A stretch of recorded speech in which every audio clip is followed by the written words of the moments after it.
Zdravo, moje ime je Boštjan Guček, sem iz podjetja SolidWorks, skrbim med drugim tudi za del tehnične podpore.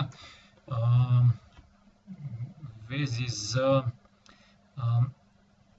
vašim vprašanjem, kakšne so možnosti krpanja morebitnih lukenj, ki nastanejo pri uvozu geometrije, recimo nekega plastičnega kosa iz drugega programa, recimo iz Creota in tako naprej. Kakšne so možnosti v SolidWorksu oziroma v modulu Plastic za simulacijo brizgane plastike. Se pravi, tu sta dva nivoja. Najprej bom pokazal, kaj zmore sam SolidWorks.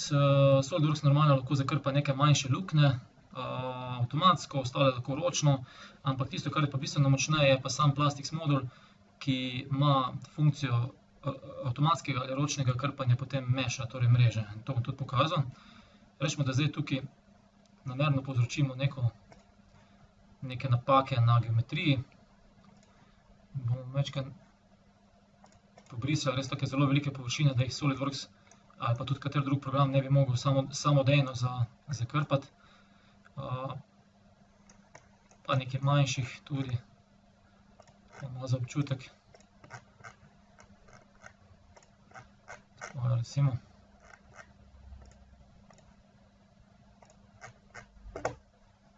Bomo dali samo delete. Tako zdaj je tukaj nastavljen en tak odprt surface.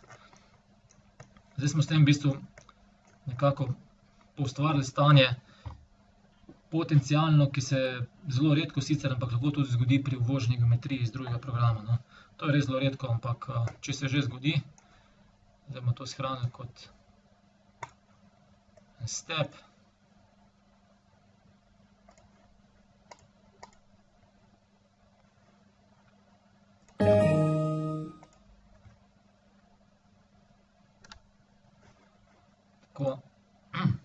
No, zdaj bomo ta step odprli. Recimo, da bi prišli pri uvozu do napake in bi se določene geometrije izgubile. Seveda tukaj lahko pravimo avtomatsko hilanje ali pač zdravljenje, zapiranje, ampak ker so določenih odprtin se pač ne da avtomatsko zapreti, tako da pač še vedno ostanejo, ko tudi preverimo. Torej, tukaj, in to je ostalo, ker je avtomatsko ni bilo mogoče zapreti, zaradi kompleksnosti geometrije. Ok, nič hudega, gremo kar na modul Plastics. Še shranimo.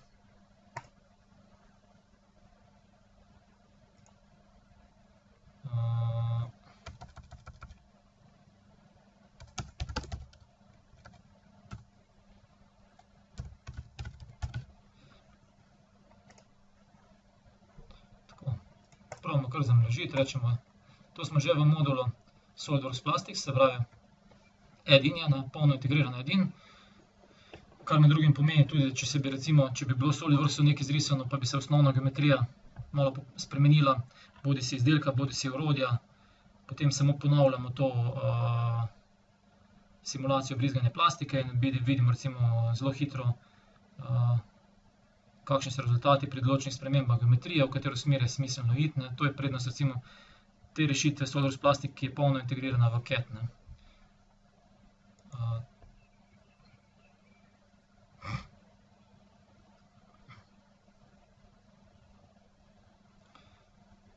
V redu, nastavimo neko srednjo velikost teh trikotnikov, te mreže, da bo smiselno. Pač pogledamo, normalno tu luknje ostanejo pri prvi zamrežitvi. Zdaj imamo pa, SolidWorks Plastics ima zelo močne variante za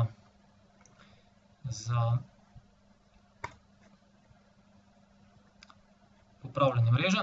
Spravi, tukaj vidimo, da ni waterproof, in gledajte, tukaj so potem funkcije od brisanja določenih segmentov mreže do ročnega zapolnjenja lukenj v mreži, do združevanja teh točk, do dodajanja točk, do premikanja točk, se pravi, tu lahko prijemo eno točko, pa jo povlečemo po prostoru in vse tako. No, zdaj mi uporabljamo najbolj, v našem primeru super funkcijo, rečemo autofill hole, tako se postavimo, da bo malo bolj pregledno.